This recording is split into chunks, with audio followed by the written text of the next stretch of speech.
Bonjour à tous et bienvenue sur Radio L'Alma, l'émission qui parle de la culture et du milieu artistique. Je suis votre présentateur Alain Ramirez. Cette semaine, nous sommes en mode fête pour célébrer le parcours professionnel d'un artiste assez particulier. Depuis plusieurs décennies, notre invité fait le tour des salles de concert avec sa grande collection de flûtes venues des quatre coins du monde, entre autres. Aujourd'hui, nous parlerons du spectacle Flutamania Show Diez, que cette année met les pleins feux sur les 60 ans de carrière de Bernard Bistrat. Ce spectacle se présentera le mardi 28 juin à 20h30 au Théâtre de l'Opprimé lors de la soirée d'ouverture de la 15e édition du Festival Migration. Afin de nous présenter ce grand événement en détail, nous recevons avec grand plaisir Bernard Bistrat lui-même, qui est compositeur-interprète, flûtiste et chef d'orchestre. Bonjour Bernard, bienvenue. Bonsoir Alain, merci de m'accueillir dans ton émission et je salue tous tes auditeurs. Je sais qu'ils sont nombreux et de plus en plus nombreux. Voilà, alors bonsoir à eux. Merci et merci de leur part aussi. Écoute Bernard, je suis vraiment ravi de pouvoir t'accueillir dans ces cadres-là Ouais. pour fêter tes 60 ans de carrière. Mais revenons un petit peu en arrière. Déjà, pourquoi les instruments de vent? Comment tu arrives à la musique? Bon, écoute, moi je suis issu d'une famille de musiciens professionnels. Ma mère était pianiste, premier prix du Conservatoire de Bruxelles, et mon père violoniste, chef d'orchestre. Donc on est 5 enfants à la maison. On a tous fait de la musique évidemment. Et j'entendais mes frères plus âgés qui jouaient beaucoup de piano. Et moi j'ai dit je voudrais jouer de la flûte à mes parents. Ils m'ont dit mais tu sais ce que tu veux? J'ai dit oui, je sais ce que j'entends à la radio, donc je veux jouer de la flûte. Donc dès l'âge de 9 ans, on m'a mis au Conservatoire de Roubaix, ma ville natale. J'ai fait 1 an de solfège et tout de suite après la flûte. Et ça a été très vite parce que j'étais un bon bosseur et puis sûrement un peu doué. Et j'ai fait tous les prix de flûte du conservatoire possible en musique de chambre, direction d'orchestre, etc. Après, j'ai bifurqué aussi en même temps sur la percussion pour avoir un peu plus de rythme. Et puis après, les saxophones pour jouer toutes les musiques de jazz et variétés en même temps. Voilà, grosso modo. Et parallèlement, j'ai fait les études des beaux-arts aussi de ma ville natale, la peinture. Rien que ça. Oui, et puis je continue. Hein. Je dis 60 ans de carrière, mais tu ne le diras pas à tes auditeurs, c'est 63 ans de carrière. Mais chut. Ah ok, non. Personne l'a entendu, très bien. Non, non, allez, on arrête à 60. Ça se fait bien comme ça. Non mais c'est bien, c'est un chiffre rond. Oui, Voilà. oui, ça va. On les fera les 70 ans à la 25e unité de migration, puisque c'est le 15e, c'est le 15e celui-là. Oui. Donc on prend un rendez-vous pour le 85e. Bah, très bien. Moi, ça me va.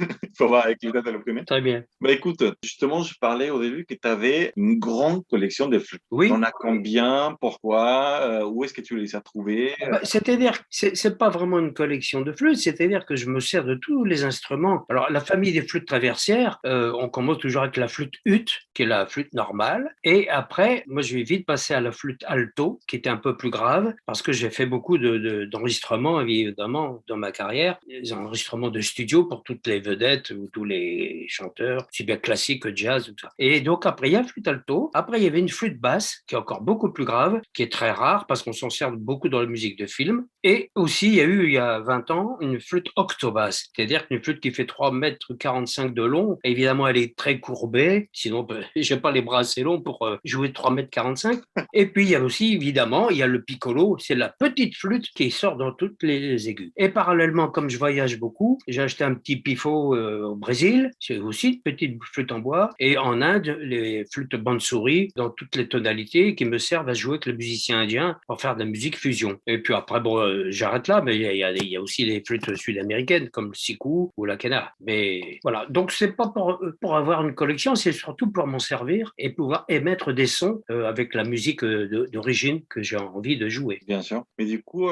tu vas chercher justement au magasin des flûtes quand tu voyages Oui. professionnellement ou personnellement, tout Bien ça sûr. ou... Ah oui. Non, non, non.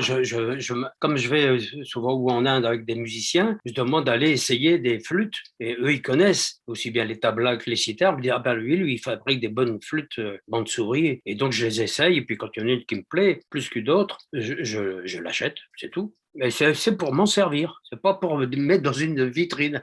Oui, non, mais bien sûr, mais c'est quand même une grande collection. Enfin, même si tu t'en sers, Je veux dire, c'est une grande collection parce qu'elle est onéreuse, notamment comme une flûte octobasse. Bon, tu n'as pas une flûte octobasse moins de 25 000 euros. Donc, tu peux pas en acheter deux ou trois, hein, mais ça suffit une à la fois.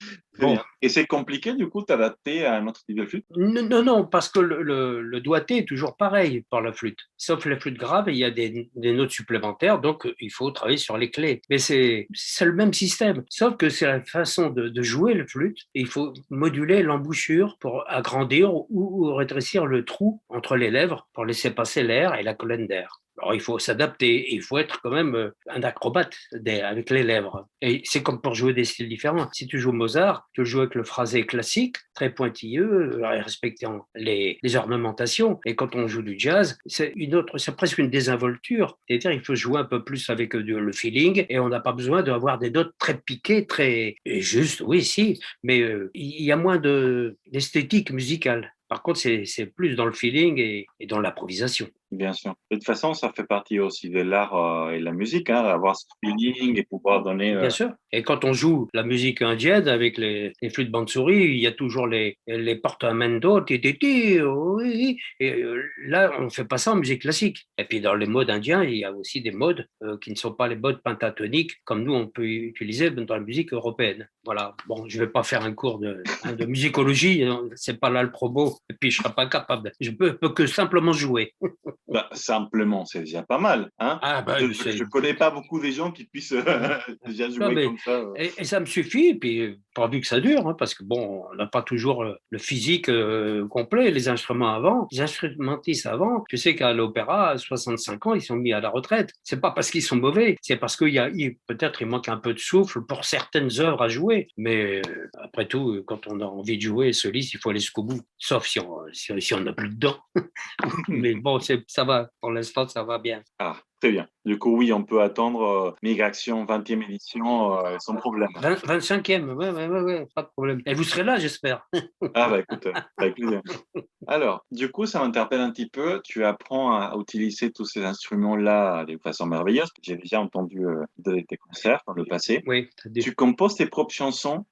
oui, j'écris de plus en plus de musique et ce ne sont pas que des chansons, c'est surtout aussi des thèmes musicaux. Quand j'ai écrit une musique brésilienne ou un thème de jazz, j'écris, là, il n'y a pas de texte dessus. Et même beaucoup de mélodies. Là, j'ai sorti un disque récemment qui s'appelle Arias, Elegias et Melodias, parce que je l'ai fait en Espagne. C'est comme des ballades, mais dans le style classique. Donc, de jouer avec un orgue, on a enregistré ça à l'orgue de la cathédrale San Nicolas de Bari à Alicante. Donc, mais j'écris des thèmes, donc c'est des pièces classiques, plus ou moins longues. Et après, il y a aussi toute la chanson. Là, j'écris des chansons. J'ai écrit, tu savais, pour Marie Laforêt, Nicole Croisille, Cora Vauquer, évidemment, et pas mal d'autres. Donc là, après, c'est pas moi qui ai écrit les chansons. Et je n'ai fait que la musique. Mais en ce qui me concerne avec Christina Delume depuis 30 ans, on a un duo et c'est elle qui écrit les textes. Alors moi, de temps en temps, je les mets en musique ou parfois, je lui donne une musique et c'est elle qui met le texte dessus. Voilà. Et bah du coup, voilà, tu parles de Christina. Oui, J'aimerais bien qu'on fasse une pause et qu'on oui. entende cette musique qui s'appelle Chemin de vie. Voilà, pour tes auditeurs, c'est Christina Delume, hein, évidemment. Bon, bah écoute, on va entendre la petite D'accord, musique. on l'écoute.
Bah voilà, c'était Chemin des vies, cette belle chanson. Qu'est-ce que tu peux nous dire de cette chanson? Oh ben, comme vous avez pu écouter, c'est dans l'esprit brésilien, mais c'est pas une bossa nova non plus. Il y a une rythmique légèrement brésilienne, mais au-dessus, en tout cas pour l'orchestration, il y a un orchestre de flûte, il y a un violoncelle, des violons, une rythmique complète. Ça, c'est une vraie orchestration sur un très beau texte. Ça fait longtemps que ça existe, ces morceaux? Ah non, cela, d'ailleurs, on l'a pas encore enregistré. Ah, Il est enregistré, mais il n'est pas encore mis sur disque. Et donc, on fera la primeur à tous tes auditeurs et ceux de l'opprimé le 28 juin. Ça, on le jouera en direct pour la première fois. bah c'est parfait. Ben oui, on vous réserve à chaque fois des surprises. Hein. À Migration, quand même. Oui, bah oui. Et bon, parlant des surprises, quoi. Là, ça fait quand même 60 ans, un petit peu plus, mais Oui, bon, 60 ans de carrière. moi, 60, oui. Hein. Quelles seraient les surprises? Alors, j'ai invité un très grand pianiste qui est Hervé Célin. Ce monsieur est professeur de musique du monde aussi au Conservatoire supérieur de musique. C'est un jazzman accompli et c'est un grand classique. C'est un élève d'Aldo Ciccolini et me fait le plaisir de m'accompagner dans des pièces classiques, aussi bien du répertoire et aussi des musiques un peu binaires. Il m'a dédié un thème qui sera un peu funky. Et après, il y a un autre. J'ai plein de cadeaux pour l'anniversaire. Il y a Richard Galliano, que tout le monde connaît, qui m'a écrit une valse super que je vais jouer avec lui. Il y a Egberto Gismonti, la star brésilienne, qui va m'envoyer deux morceaux, puisqu'il ne peut pas venir, mais on va les jouer on va les jouer en duplex. Et ça, quand même, c'est des grands moments. Et puis, il y aura des extraits Je sais que j'étais longtemps à la Comédie Française, pas comme acteur, mais comme chef d'orchestre, arrangeur, flûtiste. Il y aura un tout petit extrait du Misanthrope, c'est que des beaux souvenirs. Et puis aussi, il y aura Joaquim Rodrigo, un extrait de l'Adagio d'Aranjuez, du concerto d'Aranjuez. Enfin, il y a plein de choses. Un extrait de morceaux d'une musique très contemporaine sur un danseur qui est Gigi Castiglione, ça s'appelle Trilogo, et je le jouerai à la flûte octobasse avec des sons trafiqués par exemple par Diego Loza qui est au GRM à Paris, un groupe de recherche musicale, et avec qui je fais des duos de musique contemporaine et la transformation du son de la flûte en direct. C'est quelque chose d'assez fabuleux. Et puis bon, alors quoi dire d'autre? Il y a plein de choses. Hein. C'est vraiment un show. Ce n'est pas un concert, c'est un show avec des musiques de styles différents que j'ai fait tout au long de ma carrière. Alors, je ne dis pas tout. Hein. Il y a encore. Ah oui, non. Il y a un orchestre de flûte qu'on verra dans une émission de Jacques Martin. C'était fabuleux aussi. Et puis, on finira avec une belle bossa nova de Climat et un frivo très brésilien. Et puis, en principe, la salle va chanter avec nous. Mais bien sûr. Oh ben je sais.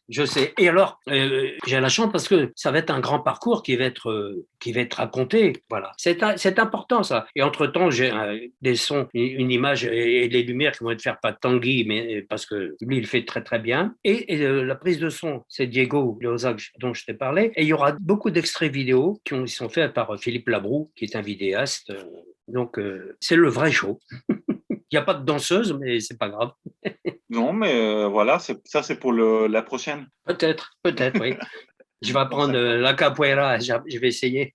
Bah voilà, un petit peu de capoeira, c'est génial. Ah ouais. Non, bah écoute, on arrive à la fin de l'émission. Ah bon, déjà, ben Eh non, ben oui. ça va vite, hein. Ah ouais. Mais j'aimerais te poser juste une question. Vas-y, je t'en prie. Quelle a été la ville ou le lieu des spectacles, voilà, les plus insolites où tu as joué? Ah là. C'était au Brésil, à Ouro Preto. C'est au Minas Gerais, je crois. Et là, j'ai joué un récital avec une pianiste, Véronique Briel, classique, et on a joué un des premiers théâtres d'Amérique du Sud qui fut construit vers 1700 et quelques, je ne sais plus la date, et c'est fait comme les coques de bateau à cette époque. Et on arrive, on est dans un bateau, le bois plus que centenaire, et là, l'acoustique est fabuleuse. Et ça, c'était un moment merveilleux parce que, bon, on est habitué à jouer dans des endroits insolites, mais celui-là était fabuleux. Le théâtre de Ouro Preto. Parfait. Bon, de ce théâtre-là, on passe à un autre théâtre brésil-français, au théâtre de l'Opprimé. Oui, dont l'acoustique est merveilleux et c'est une chaleur. Puis on est toujours bien accueillis par Rui Prati et toute sa bande. Hein. Tant mieux. Bah, écoute, Bernard, je te remercie énormément D'accord, je t'en prie. d'avoir passé ces vrais moments avec nous. Dis à tes auditeurs que je fête en même temps les 40 ans du label discographique Label Map, qui est le mien. Et ce label va offrir un CD à tout acheteur de place. Comme ça, ils partent avec un souvenir et ils choisiront un DVD ou un CD. offert. Ah bah c'est parfait. Ah oui, oui, oui. Parfait, donc venez nombreux, hein? Vous avez Bah tous ouais. entendu, Bah, il y a 100 places hein, au théâtre, non? 100 places. un petit peu moins, mais ouais, Ouais, un il y peu en moins. Bon, on fera matinée-soirée pendant 6 mois, s'il le faut. ça marche. Bon, bah pour finir, je vous invite à cliquer sur le bouton souscrire de cette chaîne, à liker la vidéo comme toujours, à la partager et à nous laisser vos commentaires. Puis, je vous donne également rendez-vous, c'est 28 juin à 20h30 au Théâtre de l'Opprimé pour assister au spectacle Flutamania Show Dièse, plein feu sur les 60 ans de carrière de Bernard Pistrat. Merci à tous, belle semaine à tout le monde et au 28. Merci Alain et merci à vos éditeurs. À bientôt. À bientôt.